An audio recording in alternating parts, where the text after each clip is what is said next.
next week. He certainly will. He can't wait. All right, mate, not yet.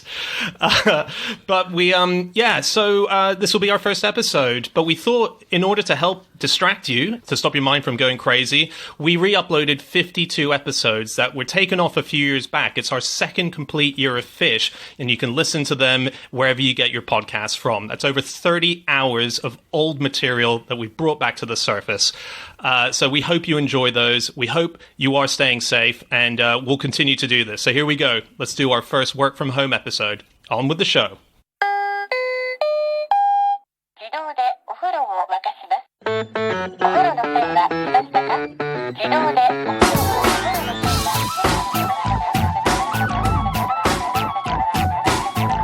Hello and welcome to another episode of No Such Thing as a Fish, a weekly podcast coming to you not from the QI offices in Covent Garden, but from 4 self-isolated bits of the UK that we cannot disclose the locations of. My name is Dan Schreiber. I'm sitting not with Anna Chazinski or James Harkin or Alex Bell, but once again we have gathered together over the internet to share our 4 favourite facts from the last 7 days, and in no particular order, here we go. Starting with you, Anna. My fact this week is that before we had the technology to take photos for mugshots, policemen had to visit prisons to memorise all the inmates' appearances. All of them? Well, in some prisons, I think. Is that like the knowledge for taxi drivers? It was exactly that, yes. And then a lot of it got automated and it put a lot of the old school taxi drivers / memorizers out of business. Wow. Does that mean if you're like me and you can't recognise people's faces, you can't be a policeman? You would not have fared well in that phase of the interview process, certainly. no. So I'm reading the Pickwick Papers at the moment, and there's a scene where, spoiler alert, Mr. Pickwick goes to a debtor's prison, and then there suddenly the scene came up, which was Mr. Pickwick sits for his portrait, and described him being sat down and a policeman saying, "Okay, it's time to sit for your portrait, sir." And it said, "A long, thin man planted himself opposite and took a good long view of him. A surly-looking gentleman stationed himself close and rested his hands on his hips to inspect him narrowly. And then 2 others came in and studied his features with the most intent and thoughtful faces." And then they took this likeness, and at length it was completed. And then they said, "Okay, you can go into the prison." And it seemed to be just standard practice as you're going into jail. That sounds like a date to me. You. Sounds like a date. What very weird, awkward dates you have. Do you just stare at the person across the table? Well, otherwise he'll never know on the second date who it is, if he hasn't memorised what they look like. Dickens must have known the Pickwick Paper debtor's jail really well, because his dad was in there for a long time, wasn't he? Yes. Well, he based another Little Dorrit is based sort of half in a debtor's prison, and this was like his warm-up. Yeah, he knew it very well. And it was Fleet Prison that this was set in, and Fleet Prison was next to the River Fleet, which is a now underground river that runs through London. Wow. So that's amazing that you used to get your portrait done, because that's a very lengthy process. You know. No, it wasn't taking his portrait. No one was drawing his portrait. It meant getting his portrait done, as in people staring at him and memorising his face. It was a metaphorical portrait. A metaphorical portrait. Indeed. But then the first things that they did record when they started thinking, actually, we should probably just stop trying to work everything out by memory, is they still didn't take pictures or portraits or photographs or anything, or even do sketches. They started taking measurements. So a Belgian prison warden called Stevens in 1860 is one of the first people who started measuring criminals' like heads and their ears and their feet and like how tall they were, like basically if you like measuring them up for a suit or something, which feels like incredibly like lengthy way to, you then have to remeasure every single suspect that comes in and like line up all of the measurements with everyone. Yeah. Also, a lot of people have quite similar measurements. You know, when you're roughly 6 foot with brown hair, average weight. Exactly. It's very hard to narrow it down. It's not going to be like this person's ear is 2.5 feet long and this person's, lips are 5 inches in width. No. I should say that I did further research into this other than just assuming that a fictional book contained the truth. So just to be clear, this was definitely the case, and it was a thing that was done to identify criminals, and it's mostly to spot reoffenders, right? So if someone comes into the prison, it's so policemen can say, oh yeah, he's been in 3 times before. Yeah. And it was really pioneered by this guy called Eugène François Vidocq, who was right at the start of the 19th century, a criminal, in fact, a criminal turned policeman who pioneered this mass memorization program. So he would train up all his agents to make regular trips to all the prisons around the country and memorize, wander around the prison yards and memorize all their faces. And it was thousands of faces they memorized. I think something like 30,000 prisoners they had committed to memory. So it did happen. He was an extraordinary character, this guy, wasn't he? Eugene Vidocq. So he was first put into jail when he was quite young by his own father. Yes. He had robbed his dad's pawn shop. And can I just say, when you say pawn shop, you mean people were giving goods to get money back for them? Or was it a pornography shop?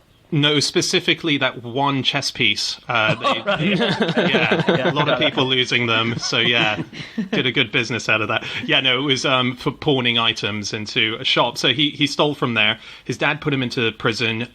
He stayed there for about 2 weeks. Then when he came out, he robbed the shop again, took all the money and ran away, and was going to go on a ship to America, but then heard that there was a circus in town, so tried to join that, but quit because he was too afraid to bite the heads off chickens, as was one of the acts they needed him to do. Also, he started making out with the puppeteer's wife while they were doing the show. That was geeks, wasn't it? Wasn't it geeks who were the people who bit the heads off chickens at circuses? Is that right? That's right. Yes. Yeah. That's why they called me a geek at school. Sure it is, Alex. So Vidocq had a really good memory, didn't he? He could memorize all these people absolutely perfectly, but he said that he couldn't really require the same of his agents because he initially hired 28 detectives, all of whom were also criminals, to join his kind of police force. And then he decided that he would set up index cards with all of these different aliases, convictions, what they would do, how they would like to break into places and stuff like that. And basically that was the start of intelligence. Yeah, so it was like flashcards, but for criminals. Exactly. We're like a massive game of Guess Who. Yes. James is looking so blank, like he has no idea what that game is. I know. Well, James would be so terrible at Guess Who. Yeah, it's just the same face on every card. He wasn't very popular. He wasn't super popular because of his habit of just employing criminals. So he wasn't very popular among criminals because he went to prison and then he used the fact that he was a criminal to report on all his other mates who were criminals and get them in trouble. And then, he employed these people in the force who kept on just recommitting crimes. And so I think the police weren't huge fans of him. And in fact, when he became the head of what was essentially the sort of undercover police force, then he was still a wanted criminal in another place. And there was this constant back and forth between the police force that he was running, saying, no, we need him, and the prison saying, well, we want to put him in jail. Wow. Fingerprinting, another useful technology. We use a lot. And so this was proven to be superior to the old just like taking someone's measurements, height and weight, or memorizing their faces. It was proven to be vital with the case of Albert and Ebenezer Fox. But I didn't know about these guys. They were identical twins, and this was the turn of the 20th century, and they were both serial criminals. They were poachers and thieves. And because they were identical twins, they just played this really fun game where whenever one of them got arrested, they'd sort of say, no, it's my brother, mate. And what are you going to do to prove it wasn't? All you can do is memorize my face.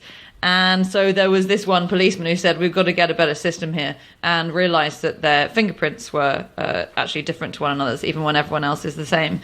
Cool. But what I like is that there's an estate in Woolmer Green, which is a place in Hertfordshire. It would be so great if there was someone listening who lives there and who didn't know this. There's an estate in Woolmer Green called the Twin Foxes Estate. And these guys are pretty obscure now, almost sort of lost to history. But the Twin Foxes Estate has these two busts at the entrance to it of the identical twin Fox brothers. So it's an estate which is just in honour of these serial criminals. That's incredible. Do you think really cool. If you were the sculptor of that, would you do two different sittings with the two different brothers, or would you just think, you know what? What, you think he sculpted the individual fingerprints on the fingers?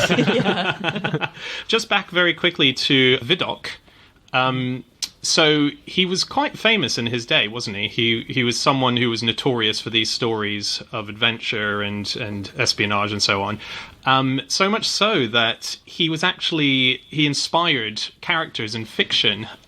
So Les Mis, it's said that he is the inspiration for Jean Valjean. Oh, is he? Yeah, but not only that, he is also the inspiration in the same book for the policeman character, what's his name? Javier? Don't know. I haven't read it, mate. You read it, James, didn't you? Well, I read the first 100 pages over the course of about 4 years.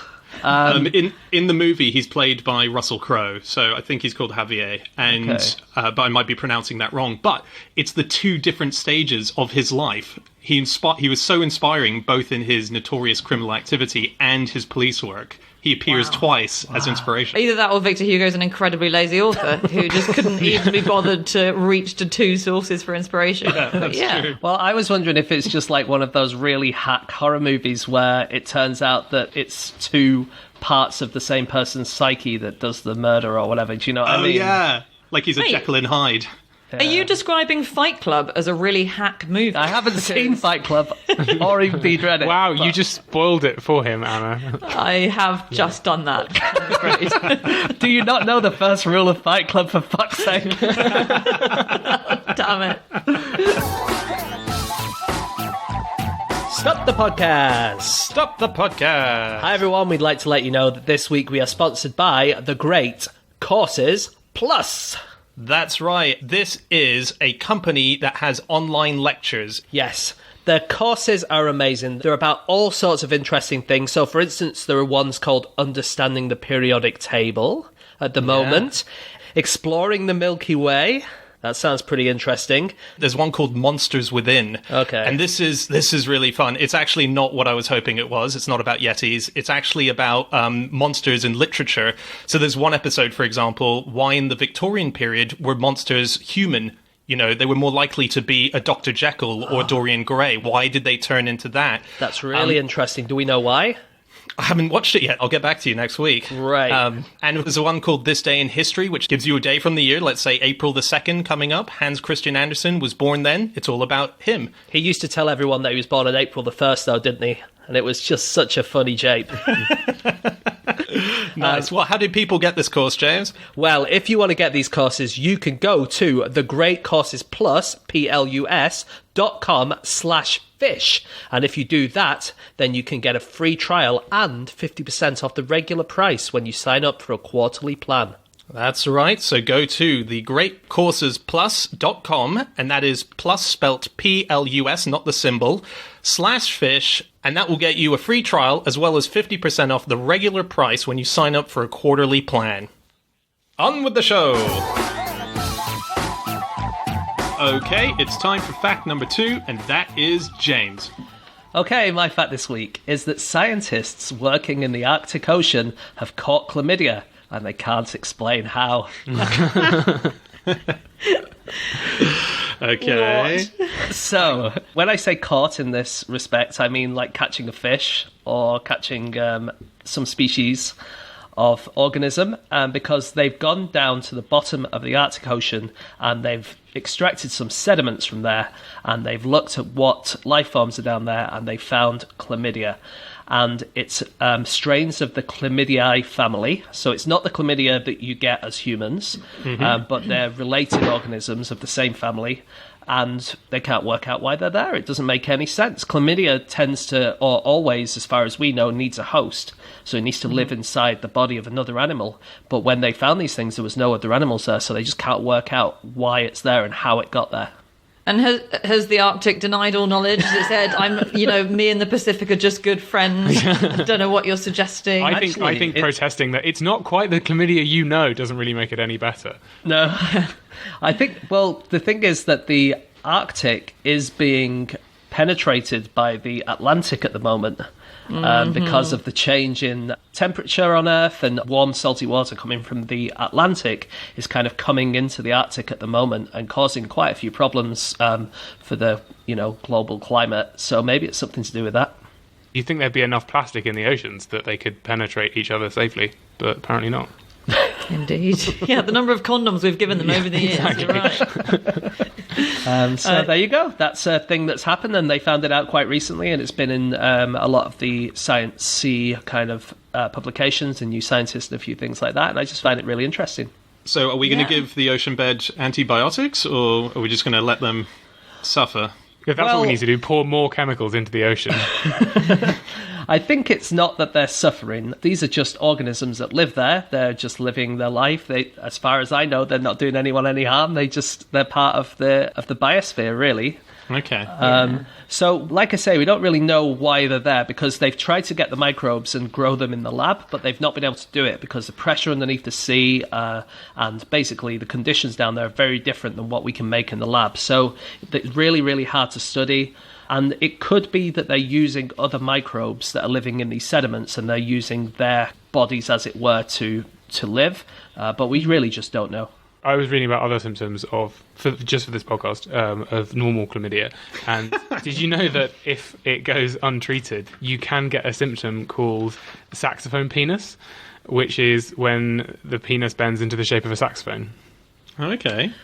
Hang on, with a big open end bit. No, you can't play it. It's not. It doesn't turn into a saxophone. No, but you said the shape, so does that mean it's kind of thin at the top and then bends round and it's got a big bell at the end?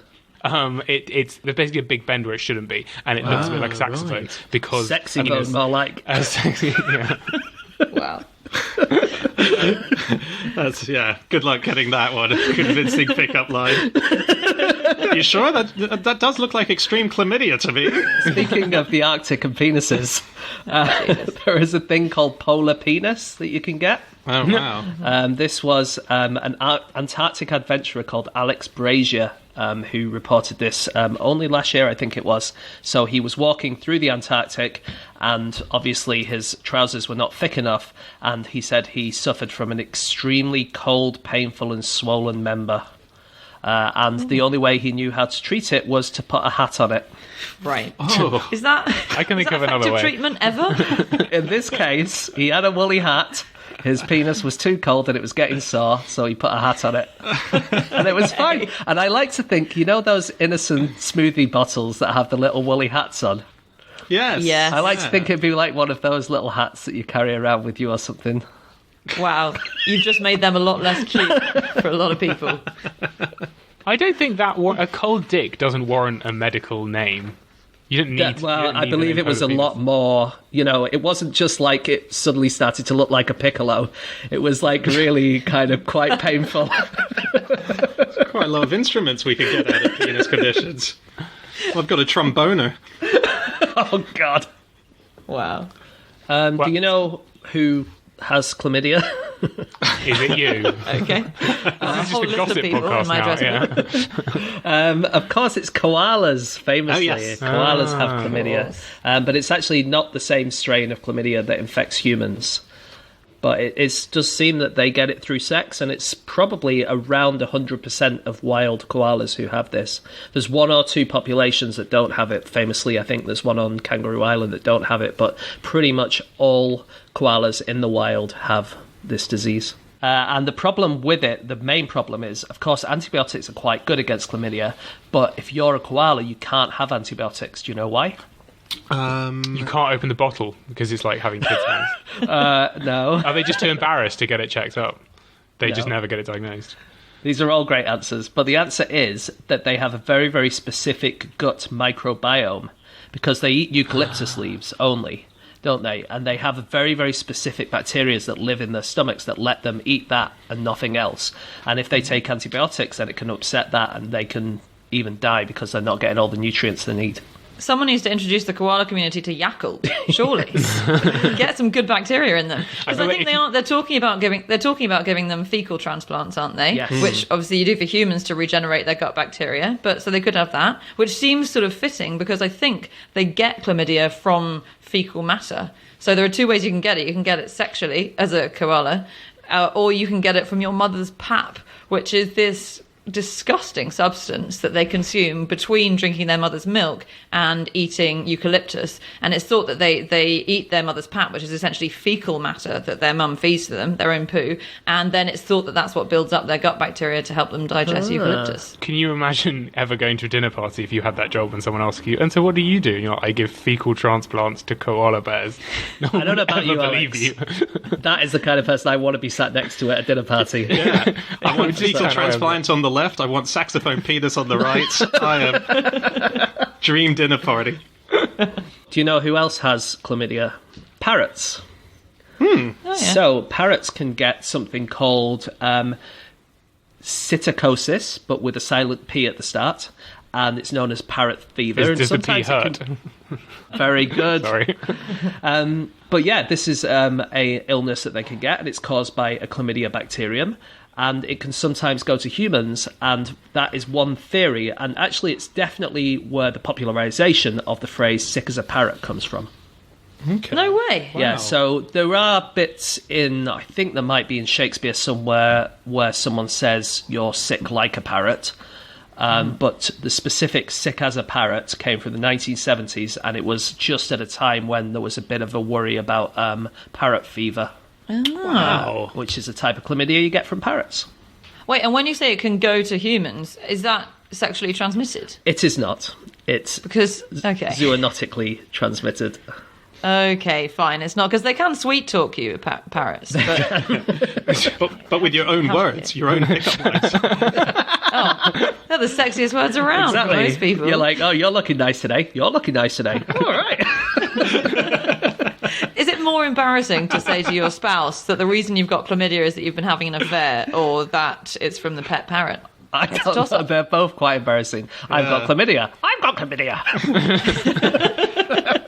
Imagine trying to hang up on a nice late-night phone call with your parrot. No, you hang up first. No, you hang up first. No, you hang up first. No, you hang up first. I found a story from 2004 from Sweden when the number of chlamydia cases were like really spiking, and the government had to do something about it. So they started offering like a service 3 days a week. I think it was something like Fridays and Saturdays and Sundays, where you could ring like a condom ambulance, and it was called the Chusan Express, because the Chusan is a well-known make of condoms. And for about £4 worth, they would deliver 10 condoms to any address within the city of Gothenburg or Stockholm or Malmo. Okay. And It's pretty good value. did they get the sort of ambulance level siren treatment? It's the kind of urgency you want when you can't find a condom. Funny, yeah. Especially the people who feel embarrassed buying condoms, and you just get this big siren. I want the St John's Air ambulance outside my window, airlifting. I was once in a shop in Bolton, and there was like a middle-aged man wanting to buy condoms, and he was really embarrassed because it was a lady behind the counter, and he just went, "Excuse me, love, you got any rubber gloves?" She went, "What?" He went, "You got any rubber gloves?" And she took him to the other part of the store and gave him some actual rubber gloves. And then he had to go, "No, I don't mean those." Poor guy. I just felt so embarrassed for him. I mean, it's just a story. But If only he'd had 5 small penises, that would have been fine. he had a penis like a set of bagpipes. Okay, it is time for fact number 3, and that is Alex. My fact this week is that Jessica Alba has ridden the London Eye 31 times. She holds the record for the international overseas celebrity to have ridden it the most times. It's such a good fact. So, do you know, is it because she really loves the London Eye? I wish it was because I love the idea of her being a massive fan of it. But no, it's actually because she was doing press for the movie Fantastic Four: Rise of the Silver Surfer, which came out a few years ago, and she did the press interviews on the London Eye because part of it takes place in London. Hang on, did she go off it and go back on it? No. I don't think she went and queued every time she had a new interview. Oh, so she's done 31 rotations. One single rotation visit. Yes, that's I right. see. What happened was it was like a press junket, and it was Jessica Alba, Michael Chiklis, and Chris Evans, and they were all doing this thing, and they went round 30 times, and then she must have gone on one more time when she just enjoyed it, like as a punter, right? But what that says to me is that the other people don't really like it very much, and they decided, nah, we've done our 30 times now, we're not going to go back again. Yeah, I think that's fair. Do you? I'm not gonna... Well, I think it's a bit weird that she went, can I have just one more just for me? Is that the longest press junket of all time? That is a 15-hour press junket. It's a long time, isn't it? Is that right? Yeah, because it takes about half an hour to go Yeah. round, yeah. Holy moly. Wow. I wonder if she did it all in one day, though, or maybe they did it over 2 days. We'll never know. If only she had some kind of media outlet that she I could... messaged her post about Instagram it. feed to see if she'd tell me anything about it. She never replied. In the article I read about this, it had a few other celebrities that have been on it quite a few times. Matt Damon, I think I've tied with. I think we've been on about the same number of times, which How many? is he's been at least 5 times, and I've done at least 6 times. Really? Why have you been on it 6 times? See, I mean, 31 sounds ridiculous, but then I don't know, 6 is outrageous as well for a normal. Well, I used to person. live outside of London, so if I came and visited family or friends in London, it was a touristy thing that they would take you to do, and then I became that person who they would say, "Could we go and do it?" So I've been on it quite a few times. 6. But I've been on the same number as Charlie Chaplin. Have you? Yeah. Amazing fact. Dan is such a fan of Charlie Chaplin. He's so happy that James shares that very, very ubiquitous thing. No, my pause was I was suddenly very annoyed that James knows something about Charlie Chaplin that I didn't. So much so that I didn't notice the joke in what he was saying. All I know is that he died before the London Eye was built. That's all I know. And I saw that entire thought process in Dan's face on my laptop, gradually happening.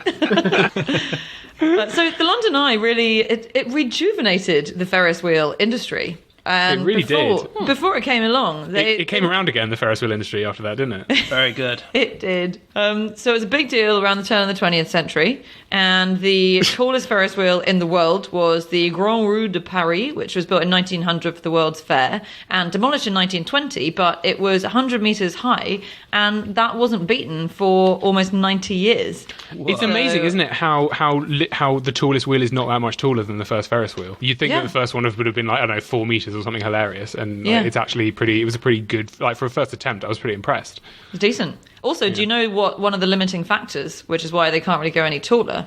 This is according to Mitsubishi Heavy Industries, who are one of the world's biggest manufacturers of giant Ferris wheels. I don't know how many there are. But take a guess. A problem that I don't know how Jessica Alba dealt with, for instance. Oh, okay. Okay, is it because they can't go that fast, so if they're really, really big, it's going to take you ages to get all the way back round to the start again, and people just get bored. And Is it going to be something to do with it counterweighting? it's close. No, James is a lot closer. It's bored, and also bearing in mind, maybe it's quite a lot of older people or very small children. It's a bowel No issue. bogs. It's No toilets. No toilets. Yeah. And there's sort of like a maximum amount of time that you can have people trapped in a room without loos before there starts being sort of disastrous situations and more cleaners need to be brought on board, and it's just not worth it. I do have a fact about Jessica Alba and Pooh, actually, if you want to hear it. Yeah, please. Why not? That she was in she starred, in fact, in the 2011 movie Spy Kids 4D, and the director, Robert Rodriguez, was inspired to write that movie after he watched Jessica Alba's baby do a poo. Interesting. Sorry, what was the movie again? Spy Kids 4D. What's the Okay, what's the relation?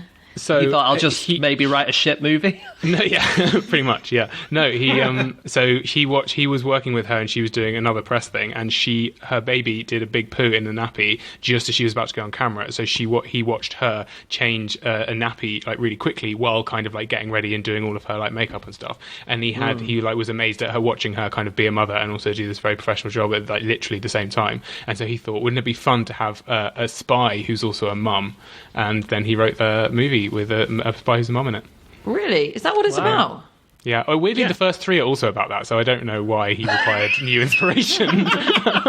But this is what it says in the yeah. That's amazing. You were saying about how they can't get much bigger. Have you seen the new biggest Ferris wheel, which is about to be opened this year? Is that the one in Dubai or something? Yeah, the one in Dubai. It's called Ain Dubai, AIN Dubai. It's going to be 210 meters tall. Wow. And the current highest, which is in Las Vegas, is 167 meters tall. So it's way, way, way, way bigger than that one. London Eye is about 130, something like that. And it means that each of the spokes of the wheel is about the same length as a football pitch. Wow. That's how big it That's is. amazing. On the flip side, I tried to find the smallest Ferris wheel that we have. Yes. Okay. And there's a list on Wikipedia of Ferris wheels, and unfortunately, the smallest Ferris wheel didn't have a hyperlink to it, but the second smallest did. So I can tell you about the second smallest Ferris wheel. It's called the Uni Royal Giant Tire. And it was built by the same team or company that built the Empire State Building.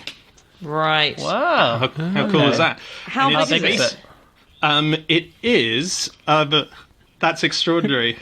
Someone has deleted that information from my notes. Have they? Wow. That's amazing. Unbelievable that my son is in so much trouble right now. Can you give us a rough size? Yes. Okay. Imagine the largest non-production tire. So it looks like an actual tire. Okay, hang on. I need largest non-production tire. Let me just bring up that very clear image and scale in my mind because I'm so familiar with that. Is it like a monster truck tire? Yeah, but like about 10 times the size. It's massive. Okay. Yeah. I mean, this is guys. It's really big. I've seen smaller Ferris wheels than that. You see, like, kids' ones, don't you, in the Yeah. fairground? What about like That's Legoland? true, They have a yeah. tiny model one, Yeah. or like those Connect ones you get in the windows of Harrods. Probably someone's made one on the eye of a needle out of chromium or something. Yeah. Yeah. I suspect that Wikipedia decided not to list every single Ferris wheel in the world right down to the very smallest.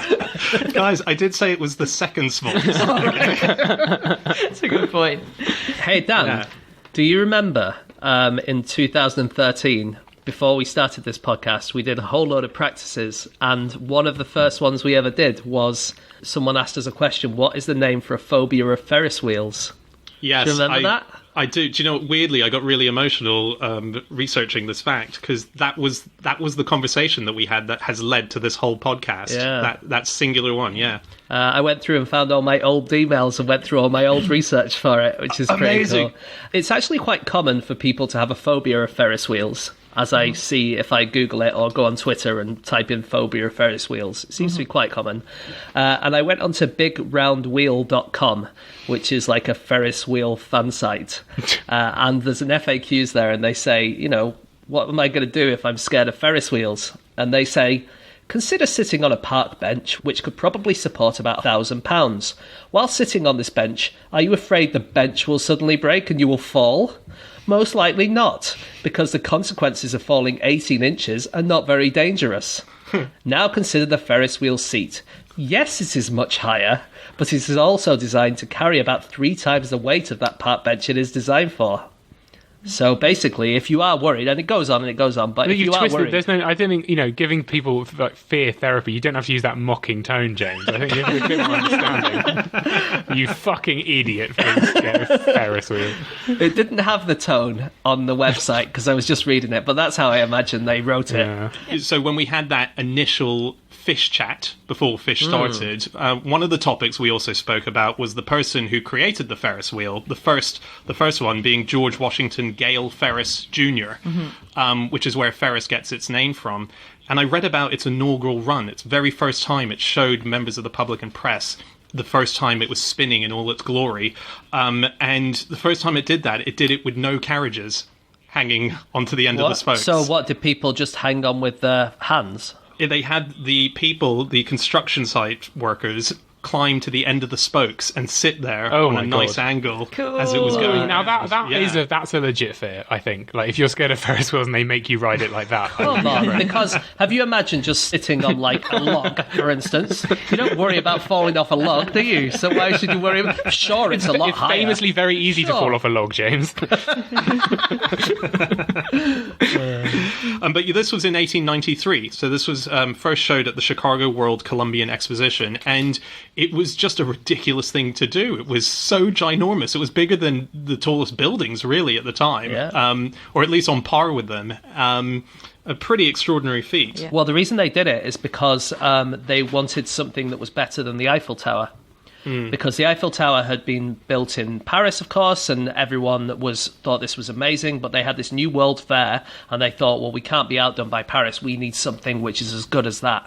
And so they had almost a competition to see what might come in the place of, as their kind of version of the Eiffel Tower.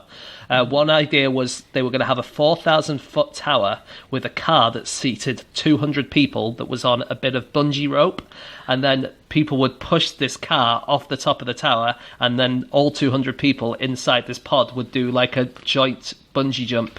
So like a bungee jump, but inside a bus. Exactly like that, yeah. What a bloodbath. That was, well, that can only be the reason they didn't do it.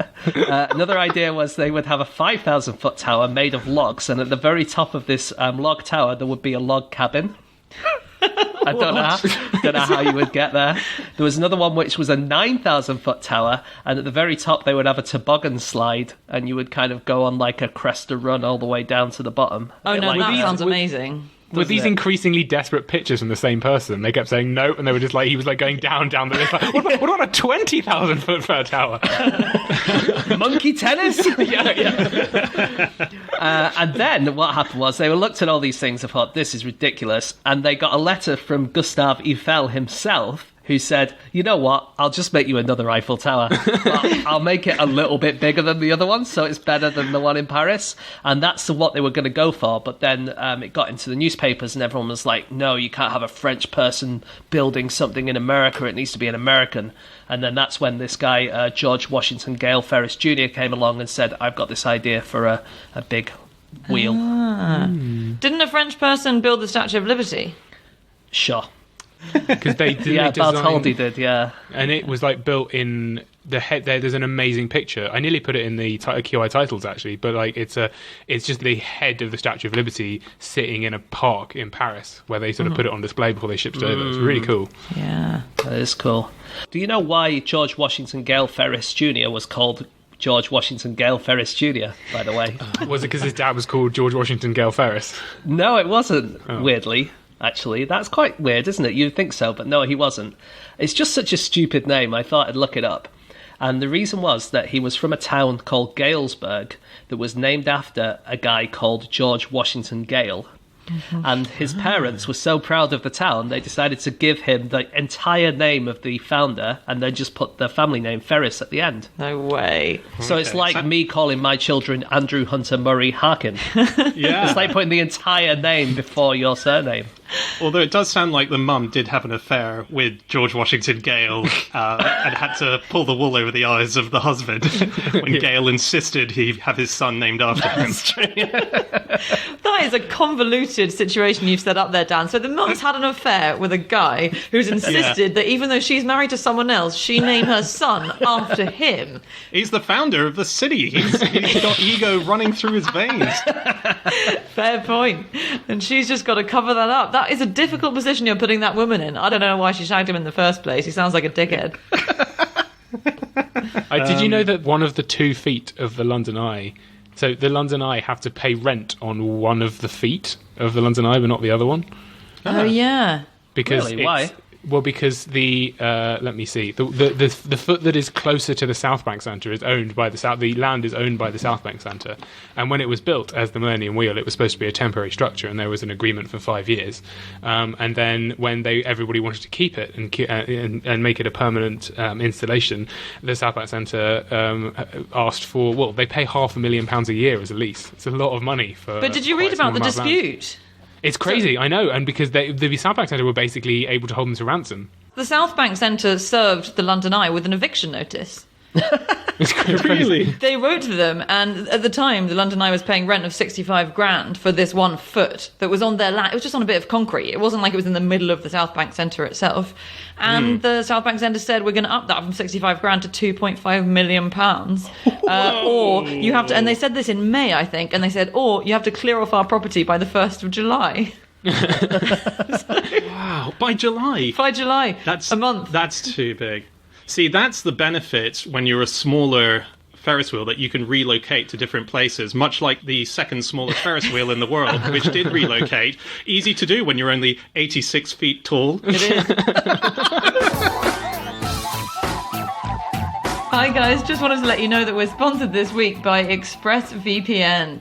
Yes, VPN is a phrase, a little three-letter acronym that stands for Virtual Private Network. So it's a service that encrypts your internet traffic and can protect your identity online. And there are other VPNs which make money by selling your data to ad companies. ExpressVPN does not do that. And it's very easy to use. You don't have to input or program anything. All you have to do is fire up the app and click one button to connect. It's super simple and it's kind of satisfying to use. So I've been using it for a while and it's much faster than the VPN I used to use before, which is Ace. And also when the app loads, you get to pick what country you belong to that day. It's very exciting. So if you want to be in Papua New Guinea for any reason, then you can just pick that country. What about Guam? Can I be in Guam, Anna? You're so welcome to be in Guam. It feels so exotic and sun-kissed. So if you want to get sun-kissed with ExpressVPN, all you have to do is go to expressvpn.com/fish and you'll get an extra 3 months for free on a 1-year package. That is right. Go to expressvpn.com/fish and get those 3 months for free. Okay, on with the show. Okay, it's time for our final fact of the show, and that is my fact. My fact this week is that in 2003, the county of Ottawa, Michigan, released a brochure for would-be residents to prepare them for living in the countryside. It included a scratch and sniff that emitted the smell of manure. So, nice. Yeah, you can see this brochure online. It's really good. And the whole premise behind it was that they kept having people move to these rural bits of Ottawa and complaining all the time about the realities of it. One of the main things being a lot of places you live in will be coated in the odor of manure. So at the scratch and sniff, they say, if you're not ready for this, maybe you're not ready to live here. I think it would have been more effective to just send them a small sample pack, like a welcome box of shit. Yeah. It's very confusing that there's a place in Michigan called Ottawa. Yes. When that is relatively quite close to Ottawa. It's closer to Ottawa than I'm comfortable with it being without getting confused. So scratch and sniff is quite an interesting technology, actually. Yeah. So I didn't realise how long they can last, scratch and sniff patches. They work in this really clever way, which is that you basically have these scent chemicals. So whatever scent you're trying to broadcast, whether it's a smell of shit that you want to send to an urban dweller, or whether it's a smell of perfume in a magazine that you want a lady to buy, or a man, then it's tiny little scent molecules encased in tiny bits of plastic or gelatin. And when you scratch it, you break a few of those bits of gelatin or plastic, and it releases the smell. So it's kind of like there are hundreds and thousands of tiny little bottles, and every time you scratch it, you smash some of those bottles and the scent goes up into your nose. And what this means is that it does last for years. So it can last for, more than a decade, because the bottles that you haven't broken by scratching, the scent's still in there waiting for you to experience It's insane. Yeah. I just feel like there should be a smell archive and a smell library where we can preserve smells and put them in a pyramid, maybe, and then in thousands of years' time. I feel like there must be one of those things, mustn't there? I don't think they put it in a pyramid, though. I want it to be quite epic. I want it to be like the pyramid is the main thing. Yeah, you're right. Yeah, I want someone to uncover it. Yeah, I went to a smell museum once. It was in Sunderland, I think, for some reason, and you went there and they showed you lots of things from history, and you could go next to them and they would fire smells out and tell you what it was like. So they had like a pharaoh's tomb, because they were buried with lots of specific plants and perfumes and things like that, and you could smell that. And then in another room, that was my idea. Well, this happened a long time ago. This is like 10 years ago I went to this. Still, I had the idea originally. So, did you? So yeah, it's proof of concept. And they also had a smell of the sun. So you went in this room and they had a big picture of the sun, and you can go over and they sent out the scent of the sun. Cool. And it just smelled really metallic and got you at the back of your throat. Yeah, really? Yeah, and then I bought the book that went with the exhibition, and had that book in my house, and I had to throw it away after less than a week because it just stunk out my entire house. Oh, really? My whole house smelled like the sun. Wow. Was it a scratch and sniff book, or was it just smells? I think it was supposed to be scratch and sniff, but someone might have scratched it before I brought it home, because it just smelled really bad. They're not that reliable. So I found a story from 1987 where the Baltimore Gas and Electric Company sent out letters to educate the public on the smell of gas leaks and how to detect gas leaks, and they included a scratch and sniff sticker that you could scratch and get a sample of what the gas smells like. The result was that the gas was too strong and leaked out of the envelopes and the stickers before anyone had opened them, and resulted in hundreds of people ringing up thinking that there had been a gas leak in their house, and it was a false alarm. Wow. Where was it that you bought that book, James? Did you say? It was in Sunderland, I think. Sunderland, cool. Sunderland. Why? Is that why the sun thing? Sunderland, yeah. Wow. Well, I mean, it makes sense that it would smell metallic as well, because as we established on this podcast a while ago, the sun is not, in fact, on fire. No. It is electromagnetic things. So go on. Tell us more. So the second smallest Ferris wheel, if it was attached to a car that could fit it, would be 200 feet high, that car. Anyway, so back to Sunderland. The thing about Sunderland is they've got that book, and I found another book, which is actually a scratch and sniff book, and it's in York. And it's the smells of the city of York, basically. Okay. It's just a beautiful collection. So you get horse stables, you get the York moors. You can smell the moors. Okay. But I particularly want to get this book because one of the smells is the smell of a ghost. Right. How cool is that? Okay, and what does that smell like? Do you know? Apparently, it's not very good. It's a bit musky, according to people who've bought the book. Weirdly, the people who complain about the smell of the ghost say it doesn't smell like a ghost, which begs the question, how do they know what one smells like? Wow, what two combinations of madness do you have to have thought that you've seen lots of ghosts and then to decide to create a smell that people can experience the ghost with? There's a scratch and sniff movie that was released in the cinemas once called Polyester. It's by this guy called John Waters. He makes quite cultish movies. And this was a real gimmicky thing where he called it, on the poster it said it was being released in odor vision. And it was a sensational movie, that kind of terrible punning. You'd love that, James. It's the kind of thing that gets bums on seats. Yeah. So the idea was that you got 10 scratch and sniff cards, and you sat there, and as the movie was going on, it would come up with a number, and everyone in the audience would scratch it as they were going along, smell what it was, and he tried to toy with the audience, so you would think it was definitely going to be the object that was on the screen, and as you were scratching it, they would suddenly chuck in some old shoes, so it was suddenly the smell of a boot. Do you know what there were 10 smells, and do you know what some of them were? I have some of them. Oh yeah, go for it. So there was flatulence, obviously, because that's the first smell you're going to put into anything. Okay, but then do you have to write your script to include these things? Because it sounds to me like you're saying, well, you have to have flatulence in because that's an obvious thing. But then if you have a really kind of tender love story, you just have to have someone farting half the way through just so you get that smell.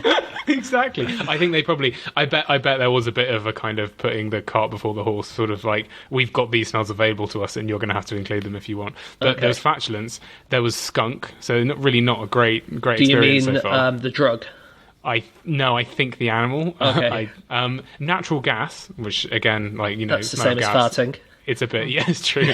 But I don't know. I feel like you're going to empty the cinema if they can all smell gas. And air freshener, which I presume got rid of all the other smells. Yeah, that just sounds like a necessary one after all the rest of it. So Dan, with this, what's the idea of having the smell not relate to the image? That's like showing a film and have it be a funny gimmick that the visuals you're seeing don't match up with the sound. Yeah. No, that just sounds quite annoying. No, it always matched up. What it would do is you thought you were going to scratch and it would be the smell of, say, roses, because there was a big vase full of roses on the screen, and as you scratch, suddenly in shot comes smelly shoes. So it flips your... Yeah. That's clever. Do you know what other film employed the use of scratch and sniff technology? Spy Kids 4D. You're kidding. No, true. That's what the 4D was. It was Jessica the Alba fourth is dimension back. was smell. Yeah. Did they send in the smell of Jessica Alba's child's poo? Is that how that worked? Right at the beginning of the movie, you show the inspiration, yeah. At the same time, did you say it was Aromarama? Dan, or smell-o-vision? I think it's odorama. Odorama. Yeah. Okay, Yeah. so there were a few of them around at the same time that were trying different methods to get smells in.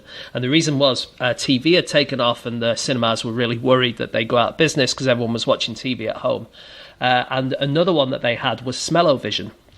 And the way that smell-o-vision worked is all the bits of the cinema had little kind of vents which would send out smells rather than scratch and sniff. But unfortunately, it didn't really work that well because people who were in the balcony would get the smell a little bit too late.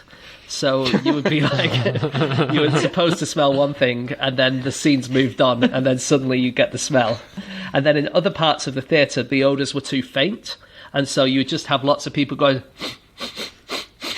and then just sniffing the air, and then everyone else just got really annoyed because they couldn't hear the movie because everyone was just sniffing the air. Yeah. On the plus side, you could get away with farting whenever you liked. You could be like, oh, I guess there's a farting scene coming up.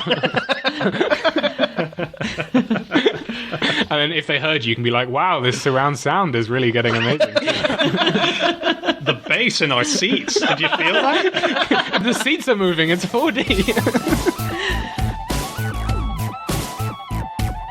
Okay, that's it. That is all of our facts. Thank you so much for listening. If you'd like to get in contact with any of us about the things that we have said over the course of this podcast, we can be found on our Twitter accounts. I'm on @Schreiberland, James, @JamesHarkin, Alex, @AlexBell, and Chazinski.